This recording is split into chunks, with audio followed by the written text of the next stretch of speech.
do then? What do you do when you have enough money in your checkings but not enough in your savings, and you need just, you know, a little bit of extra help? Or if you want to go ahead and buy a house but you ain't got $200,000 just to kind of, you know, throw away. This is where credit comes in. Credit allows you the affordability and the flexibility of buying things that you need, necessities, I would say necessities, or wants or needs, and you don't have to pay 100% of that money off top. A couple of different things that you can use with credit. You can get personal loans, you can get auto loans, just like cars, home loans. There's different kind of ways that you can use credit to not have to pay things up front. You'll fall under 1 of 5 different categories.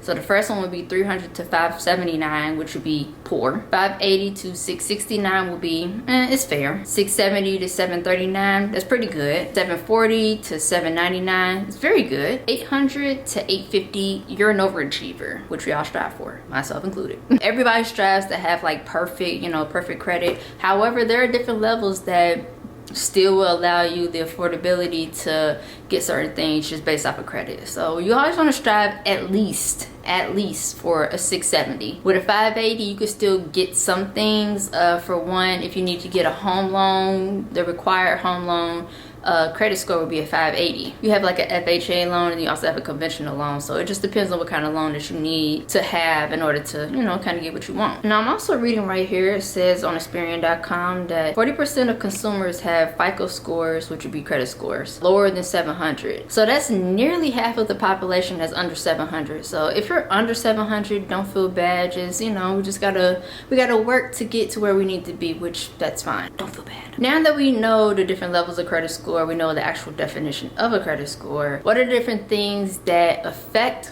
credit? A few things would be how long you've had the credit, so the length of time. Also the history of your credit, so were you paying things on time? Did you miss any couple payments? Mixture of your credit, so do you have like an auto loan? Do you have a credit card? Do you have like a personal loan? Like what are the types of credits that you actually have? The credit utilization, like how much credit are you using? So are you kind of like maxing out on your credit, or you just need just enough to, I wouldn't say to get by on, but you don't need it to live from your day to day, if that makes sense. I'll also expound on that for a second. So if you're using credit for every single thing, you're basically living like paycheck to paycheck. It's not a good thing. We are all trying to figure out how we can make more money in this economy, and we're trying to figure out how we can cut down on bills and save more money, you know, just kind of like get ahead in life. But one thing about credit, they do look at how you're spending your credit or how you're utilizing your credit, and they just want to make sure that you can actually pay back what you have. And if you're getting more, do you have more to actually contribute to what it is that you're asking for? And last thing would be inquiries on your credit report. When it comes to your credit report, you actually can get a free credit report done like from your bank. There's websites like freecreditreport.com. You remember that Calvin music? He was like freecreditreport.com. Yeah, that one. You can also go to like Experian, TransUnion. I always forget the last one. I don't know why. But yes, you can always get on these websites, and they'll also give you a credit report, and they'll let you know also what your credit score is. Every year you do get a free credit report. Go to like your bank, or you have to go to one of your, you know, one of the credit bureaus. I'm gonna talk about the credit report. When it comes to your credit report, you might feel like, I know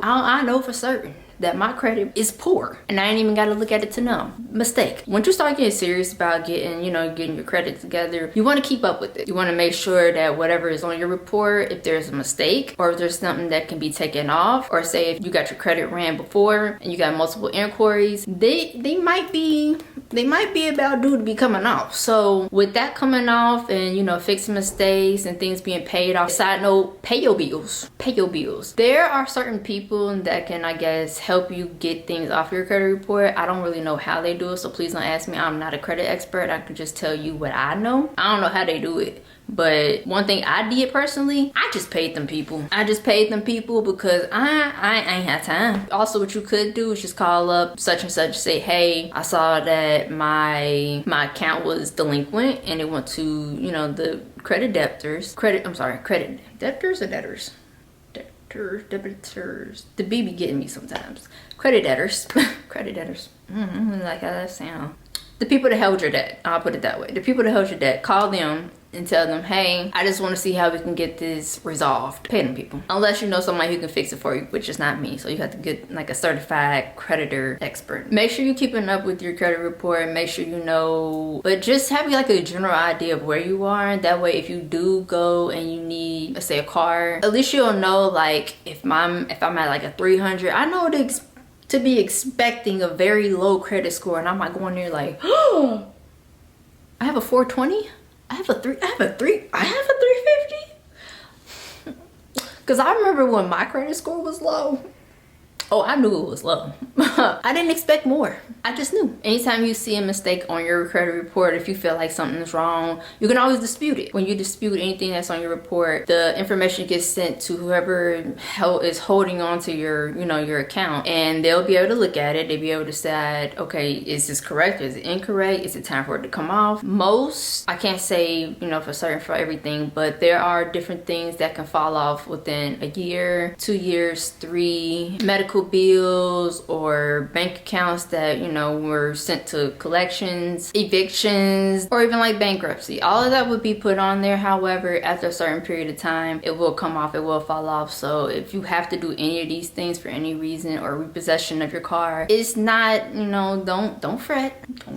There are still things that you can do. It might just be a little bit tougher, but at least like, if it's on there, I know what to expect in the meantime, so I can start preparing for, when you back on the up and up. Like, things ain't gonna last forever, okay? Just, you gotta be patient sometimes.